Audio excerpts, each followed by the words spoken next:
बिस्मिल्लाहिर्रहमानिर्रहीम। Medina educational system के viewers को खुश आमदीद। मदीना एजुकेशनल सिस्टम आपके लिए लाया है मैट्रिक और एफएससी के तमाम वीडियो लेक्चर्स।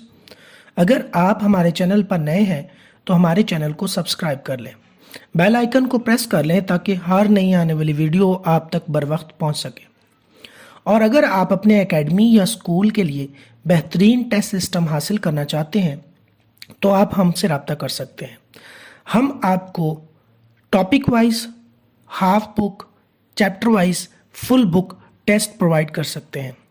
टेस्ट हासिल करने के लिए स्क्रीन पर दिए गए नंबर और ईमेल पर आप हमसे रब्ता कर सकते हैं। आज का जो हमारा टॉपिक है chapter number 3 FSc chemistry part 1 gases है। हमने एमडी कैट, ई कैट और बोर्ड एग्जाम्स के मोस्ट इम्पॉर्टेंट एमसीक्यूज की सीरीज को स्टार्ट कर रखा है। आज ये हमारा first year chemistry chapter number 3 है। चैप्टर का नाम गैसेस है। जैसा कि आपने चैप्टर नंबर 1 और 2 में जो इम्पॉर्टेंट टॉपिक्स थे उनको हमने ब्रीफली डिस्कस किया था, इसी तरह हम चैप्टर नंबर 3 यानी गैसेस को भी ब्रीफली डिस्कस करेंगे। गैसेस में जो इम्पॉर्टेंट टॉपिक हैं उनमें सबसे पहले प्रॉपर्टीज ऑफ गैसेस है।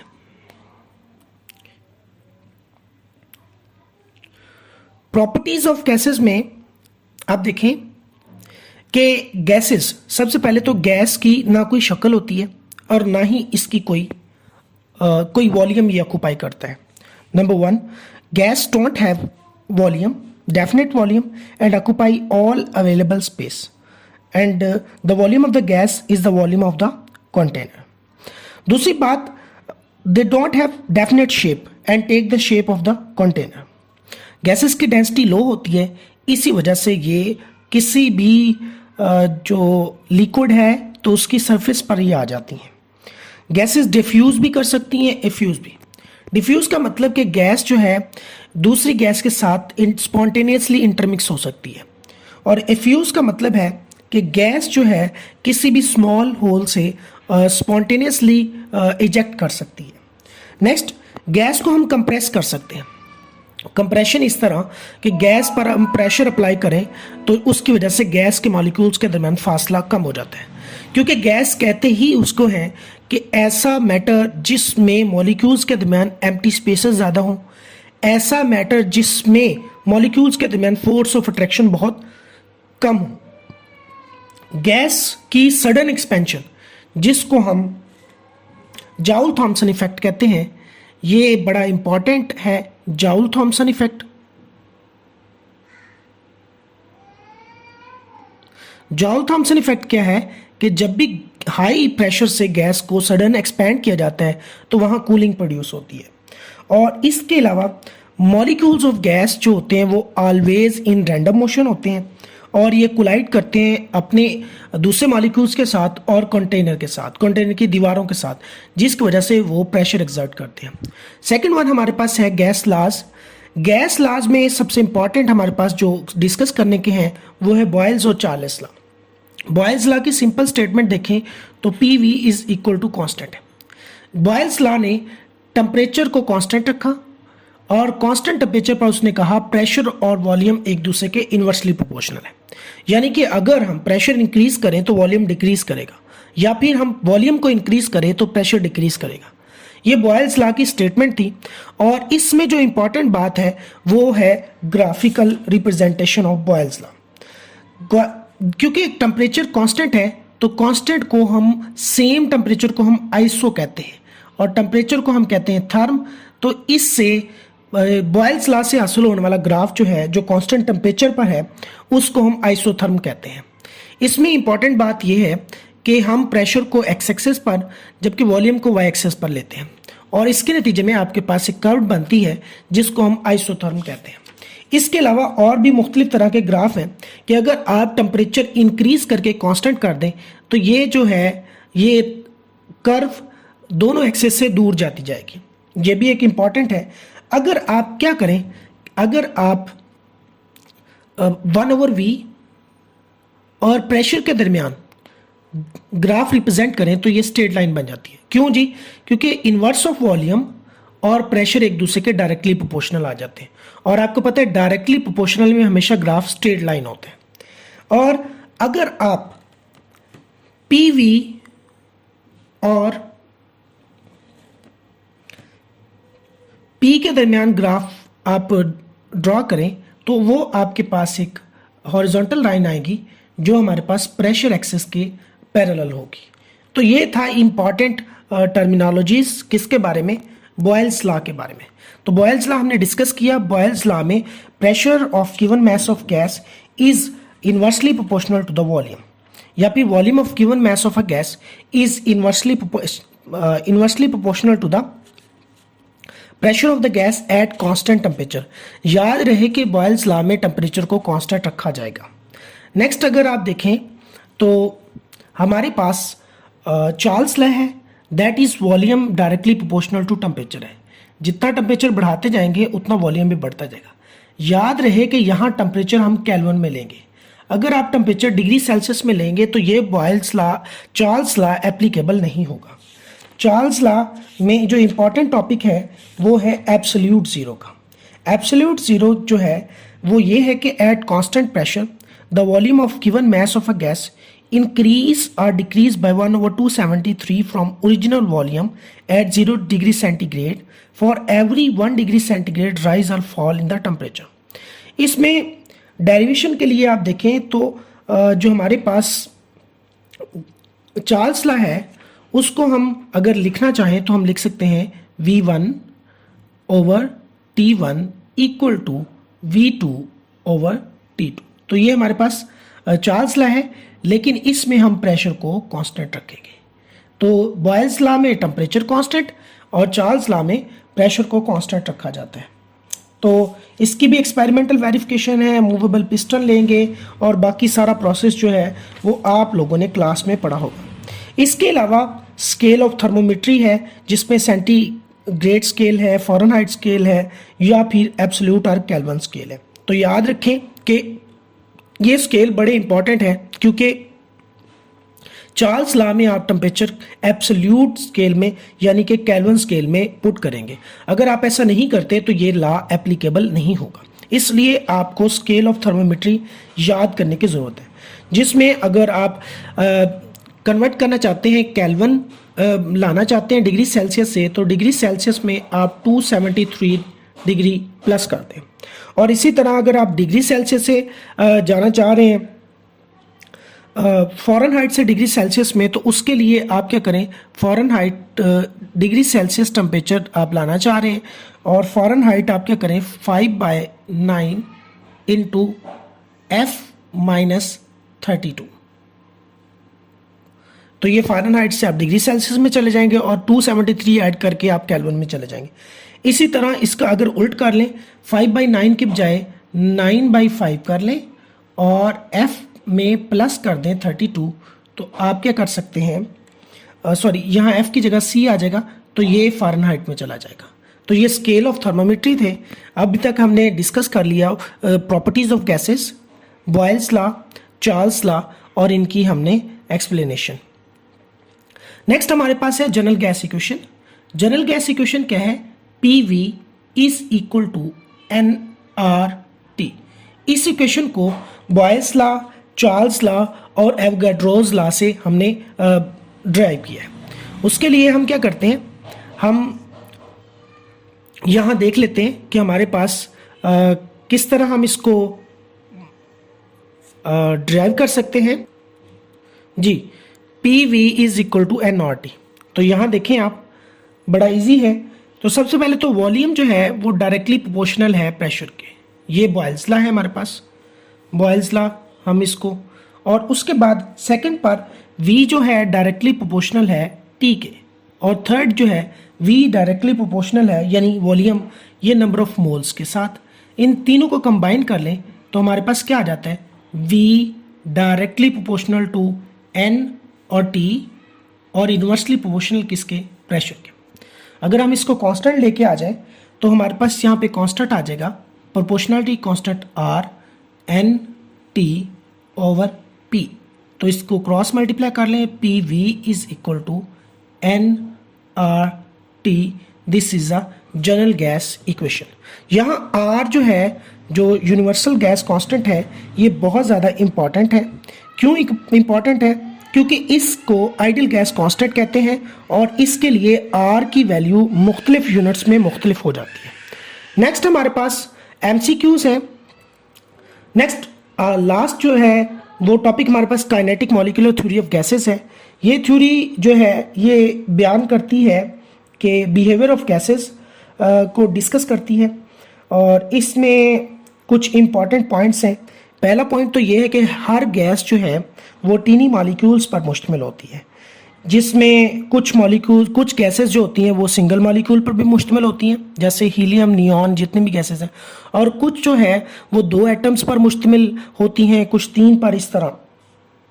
तो इनमें स्मॉलेस्ट जो है वो मॉलिक्यूल है। मॉलिक्यूल जो है वो रैंडमली मूव करते हैं और वो आपस में टकराते हैं और कंटेनर की वॉल्स के साथ टकराते हैं। याद रहे इस टकराव यानी कुलियन को हम परफेक्टली इलास्टिक कंसीडर करेंगे।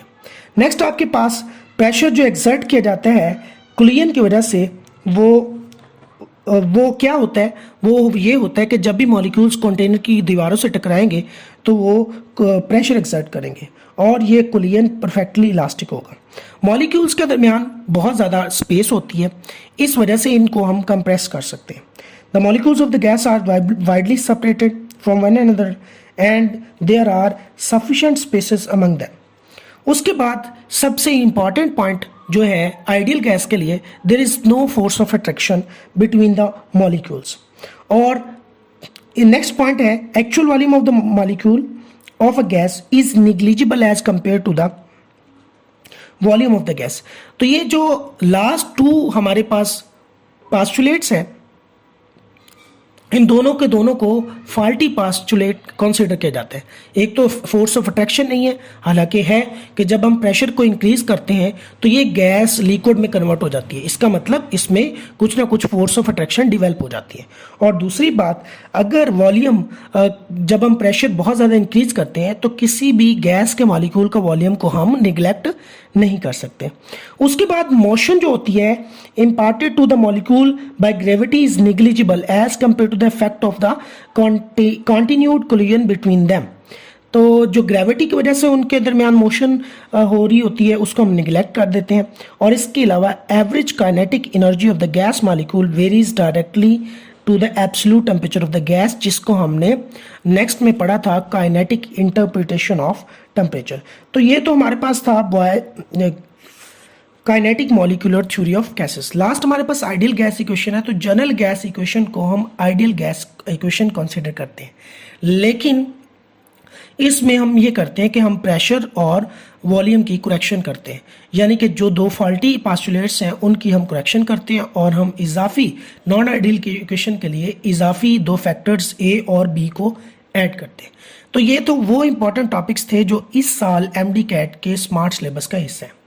होप सो कि आपको ये टॉपिक समझ आए होंगे। अब हम चलते हैं हमारी इंपॉर्टेंट एमसीक्यूज की तरफ। तो सबसे पहला एमसीक्यूज है हमारे पास, pressure remaining constant at which temperature of the volume of the gas will become twice of what it is at 0 degree Celsius. तो ये चार्ल्स लॉ की ग्राफिकल रिप्रेजेंटेशन है एक्सपेरिमेंटल, जिसमें 546 केल्विन है। अगर आप इस टेम्परेचर को केल्विन में नहीं लेंगे तो ये चार्ल्स लॉ को सेटिस्फाई नहीं करेगा। तो ये चार्ल्स लॉ की स्टेटमेंट है जिसमें उसको किया गया है, ग्राफिकल सेटिस्फाई किया गया है। नेक्स्ट हमारे पास, how should the condition be change to prevent the volume given gas from expanding when its mass is increased. A option है temperature and pressure both are increased. Number 2, B temperature and pressure both are lowered. Temperature is increased and pressure is lowered. Temperature is lowered and pressure is increased. सवाल ये है कि how should the condition be changed to prevent the volume given gas from expanding when its mass is increased। तो उसके लिए हम ये करेंगे, टेम्परेचर को लोअर कर देंगे, प्रेशर को इंक्रीज कर देंगे। Next, the molar volume of CO2 is maximum at 127 degree Celsius and 1 atm. Next, the order of the rate of diffusion of gases is NH. ये हमारे पास 4 गैसेस गिवन है, तो इसमें आप देखें जिसका मोलर मास सबसे कम होगा उसका डिफ्यूजन सबसे ज़्यादा होगा. तो अमोनिया का, उसके बाद 44 इसका, इसके बाद 32, 64 इसका हो गया, और इसका 70 की 1 होता है. तो ये ऑर्डर आप देख लें. Lower the molar mass, higher will be the diffusion. Equal masses of methane and oxygen are mixed in an empty container at 25 degrees Celsius. The fraction of total pressure exerted by the gas is 1/3. ठीक है जी. Next हमारे पास the deviation of gas from ideal behaviour is maximum. तो deviation जो है वो लो temperature high pressure पर होती है. तो ये लोएस्ट टेम्परेचर और हाई प्रेशर है. Sudden expansion of gas cause cooling due to lowering in the temperature. तो ये सडन एक्सपेंशन है, वो लोअरिंग टेम्परेचर कम हो जाता है, इस वजह से वो कूलिंग प्रोड्यूस करते हैं. A gas can adopt a shape of the container so they have no fixed shape. ना ही गैस का फिक्स शेप होती है, ना ही फिक्स वॉल्यूम होता है. The instrument that is use to measure the pressure of a gas is barometer. The SI unit of for the measure of pressure is pascal, जिसको हम न्यूटन पर मीटर स्क्वायर मीटर भी कहते हैं. Next, STP means standard temperature और pressure that is equal to 0 degree Celsius and 1 atm pressure. The graph between P on y axis and 1 over V at x axis for a given mass of a gas at temperature T is straight line. तो ये हमने अभी देखा था कि 1 over V हम यहाँ ले लें और P यहाँ, क्योंकि P और 1 over V एक फैक्टर आप कंसिडर करें तो ये डायरेक्टली होते हैं, तो ग्राफ इनका स्ट्रेट लाइन होगा, यानी ये डायरेक्टली प्रोपोर्शन शो करें. Absolute zero, the lowest temperature 1 on kelvin scale lies -273 degree Celsius जो है ये एब्सोल्यूट ज़ीरो है, और ये लोएस्ट टेम्परेचर है, ये अटेनेबल नहीं है. इससे पहले ही तमाम गैसेस या तो लिक्विड या फिर सॉलिड में कन्वर्ट हो जाती हैं. If absolute temperature of a gas is doubled and the pressure is reduce to 1/2, the volume of the gas will be increase 4 times. What is the Fahrenheit temperature that correspond to 0 degree Celsius? तो 459 degree Fahrenheit ये 0 kelvin के equal है. Normal body temperature 37 है. इसके अलावा अगर आप देखा जाए तो ऑल ऑफ दीज है. क्यों भाई? 37 को कन्वर्ट करें फ़ारेनहाइट में तो इतना बनेगा, केल्विन में कन्वर्ट करें तो इतना बनेगा. ऑल ऑफ दीज इसका answer. Plasma consists of mixture of neutral particles, positive ions and electrons भी होते हैं. प्लाज्मा एक मिक्सचर है जिसमें इलेक्ट्रॉन्स होते हैं, न्यूट्रल पार्टिकल्स होते हैं, आइंस भी होते हैं, पॉजिटिव आइंस भी होते हैं. तो इसको हम क्या कहते हैं? प्लाज्मा कहते हैं. Is a 4 state of matter. The universe contains plasma. तो यूनिवर्स में 99% प्लाज्मा मौजूद है. Plasma consist of neutral particles भी हैं, पॉजिटिव आइंस भी हैं, नेगेटिव आइंस भी हैं. तो ऑल ऑफ दीज इसका बेस्ट ऑप्शन हो जाएगा. At different temperature the vapour pressure of water is different. Temperature different होगा तो ऑटोमेटिकली लो टेम्परेचर होगा तो वेपर प्रेशर जो होगा वो लो होगा. जितने कम वेपर्स बनेंगे उतना प्रेशर कम होगा, जितने ज़्यादा वेपर्स बनेंगे प्रेशर उतना ही ज़्यादा होगा. और वेपर्स का बनना टेम्परेचर से डायरेक्ट रिलेट करता है. तो जितना टेम्परेचर ज़्यादा होगा वेपर ज़्यादा बनेंगे, वेपर प्रेशर ऑटोमेटिकली ज़्यादा होगा. The attractive force between molecules of gas and their size can be ignored at low pressure and high temperature. क्योंकि प्रेशर बहुत कम हो, टेम्परेचर बहुत ज़्यादा हो तो मॉलिक्यूल्स बहुत दूर दूर होते हैं, इस वजह से हम इनको निगलेक्ट कर सकते हैं. Next, the ideal gas law hold best under the condition low pressure high temperature. क्योंकि गैस आइडियल है. अगर हम इसके उल्ट कर दें, हाई प्रेशर कर दें और लो टेम्परेचर कर दें तो इसके नतीजे में ये गैस नॉन आइडियल हो जाएगी. इस वजह से वो लॉ होल्ड नहीं करेंगे. Kinetic theory was put forward bye Bernoulli. तो ये थ्योरेटिकल क्वेश्चन है, बुक से आप आसानी से मिल सकता है. Next, the theory which explains the gases consist of molecules which are in rapid motion is known as. तो KMT kinetic theory of molecular theory of gases है. तो ये थ्योरी जो है ये मॉलिक्यूल्स की जो मोशन है उसको डिस्कस करती है। ये हमें बताती है कि तमाम गैस मॉलिक्यूल्स पर मुश्तमिल होते हैं, मॉलिक्यूल्स रैंडम मोशन में होते हैं, ये आपस में टकराते हैं, कंटेनर से टकरा कर प्रेशर एक्सर्ट करते हैं, इनके दरमियान अट्रैक्टिव फोर्सेस नहीं होती। इसके अलावा इनके वॉल्यूम को हम टोटल वॉल्यूम की से कंपेयर करें तो हम निगलेक्ट कर सकते हैं। इसके अलावा जो इनका टेम्परेचर है एवरेज, इनकी काइनेटिक एनर्जी है वो टेम्परेचर के डायरेक्टली प्रोपोर्शनल है। ये पोस्टुलेट्स हैं और इंपॉर्टेंट भी हैं। The law which states that at constant temperature the volume of given mass of gas is inversely proportional to the pressure। पहली बात है, आप देखिए कांस्टेंट क्या है, टेम्परेचर है। तो टेम्परेचर कांस्टेंट किस में होता है? टेम्परेचर बॉयल्स लॉ में। वॉल्यूम इनवर्स हो गया किस में? प्रेशर में। तो पी वी किसके इक्वल हो गया? कांस्टेंट के, that is Boyle's law. For a given mass of gas at constant pressure, अब देखिए प्रेशर कांस्टेंट है तो पहली बात आप जहन में रखें प्रेशर कांस्टेंट है। जब प्रेशर कांस्टेंट हो गया तो वॉल्यूम डायरेक्टली प्रोपोर्शनल है किसके? टेम्परेचर के, absolute temperature, temperature in kelvin. तो V over T equal to क्या आ गया? K, that is Charles law. Next, absolute zero reference to -273 degree Celsius या फिर 0 केल्विन होता है। General gas equation is a combination of, तो जनरल गैस इक्वेशन में बॉयल्स लॉ भी है, चार्ल्स भी है, लेकिन एक और लॉ भी है, तो ये ऑप्शन गलत हो गया। चार्ल्स है, डाल्टन है, तो डाल्टन तो है ही नहीं, तो ये भी ऑप्शन गलत हो गया। बॉयल्स और ग्राहम लॉ है, तो ग्राहम भी नहीं है, तो ये ऑप्शन भी गलत हो गया। तो Boyle's law, Charles law, Avogadro's law, V inversely P के, वी डायरेक्टली टी के और वी डायरेक्टली एन के, बॉयल्स लॉ, चार्ल्स लॉ और एवोगैड्रोस लॉ। तो हमारे पास डी ऑप्शन ठीक है। Next, which is the faulty postulate in KMT, kinetic molecular theory of gases? तो वो मैंने आपको बता दिया, there is no force of attraction and repulsion between the gas molecules, क्योंकि अगर ये होती है तो गैस आइडियल नहीं रहती, आइडियल नहीं रहेगी तो ये थ्योरी नहीं होगी। इसके अलावा molecules of gas travel in straight line, collision between gas perfectly elastic, kinetic theory of molecule of gas is directly proportional temperature, तो ये काइनेटिक एनर्जी, तो ये फॉल्टी नहीं है। फॉल्टी एक तो फोर्स ऑफ अट्रैक्शन नहीं है और दूसरा वॉल्यूम जो है वो निग्लिजिबल नहीं है, ये फॉल्टी है। PV is equal to K is the mathematical form, तो ये बॉयल्स लॉ की है, डेफिनेटली आपको पता होगा। Gas deviate from ideal behaviour, ideal behaviour क्या है कि no force of attraction, no force of attraction,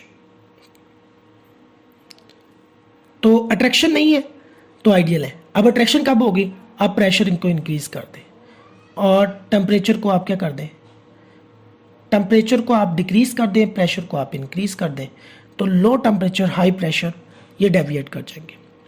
equal volume of all gases under similar condition of temperature and pressure contain equal number of molecules, this statement is Avogadro's law. Simple सी बात है। Boyle's law, Charles law, Graham law इन ये statement नहीं रखते, ये Avogadro's की है, volume directly proportional to number of molecules. Pressure has marked effect on the volume of, तो प्रेशर का सबसे ज़्यादा इफेक्ट अगर आप देखना चाहते हैं तो that is on gases. Why? Because gases में मॉलिक्यूल्स के दरमियान एम्प्टी स्पेसेस बहुत ज़्यादा होती हैं, इस वजह से इनके दरमियान जो है हम जब प्रेशर लगाते हैं तो ये कंप्रेस हो सकती हैं, इस वजह से इनका इफेक्ट, प्रेशर का इफेक्ट इन पर ज़्यादा होता है। Next, the state of matter in which particles occupy fixed position, fixed position mean it's a solid state, और इसमें सिर्फ वाइब्रेटरी मोशन होती है, जबकि दोनों में जो होते हैं मॉलिक्यूल्स रैंडम मूव कर सकते हैं, लिक्विड और गैसेस में। The state of matter having no definite shape, no definite shape but definite volume is a liquid state. The internal resistance to the flow of liquid, तो ये property है liquid की viscosity, layers के दरमियान, एक layer है और दूसरी लेयर है, इनके दरमियान जो फोर्स ऑफ फ्रिक्शन होती है that is viscosity. The force per unit length over the surface of the liquid is known as per unit length. Force per unit length is the surface tension.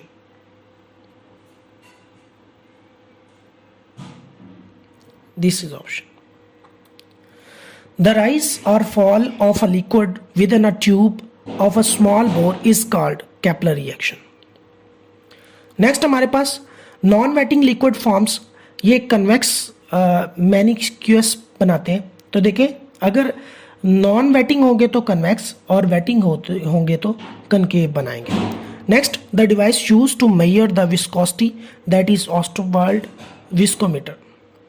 Next हमारे पास 1 centipoise is equal to 10⁻³ 10⁻³ poise के equal होगा।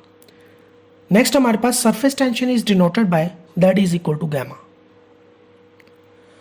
Next हमारे पास option जो है the unit of surface tension is, तो surface tension होती है फोर्स पर यूनिट लेंथ। तो फोर्स के लिए डाइन इस्तेमाल कर सकते हैं, अर्ज इस्तेमाल कर सकते हैं। तो पर यूनिट लेंथ जो हमारे पास है वो सेंटीमीटर, ये सेंटीमीटर, तो ये इसको कन्वर्ट करके तो हमारे पास both A and B option आ जाएंगे इसके सरफेस टेंशन के। तो ये था आज का हमारा लेक्चर जिसमें हमने चैप्टर नंबर 3 के इम्पॉर्टेंट टॉपिक्स और इम्पॉर्टेंट एमसीक्यूज़ को डिस्कस किया। होप सो कि आपको हमारा लेक्चर पसंद आया होगा। अपना बहुत ज़्यादा ख्याल रखें, दुआ में याद रखिएगा। अगर आपका लेक्चर से मुताल्लिक कोई भी क्वेश्चन है तो आप कमेंट बॉक्स में हमें ज़रूर बताएं, और अगर आपको हमारा लेक्चर पसंद आया तो वीडियो को लाइक करके कमेंट ज़रूर कर दें। आपके कमेंट्स का बहुत ज़्यादा शुक्रिया। आप अपना ख्याल रखिएगा। अल्लाह हाफिज़।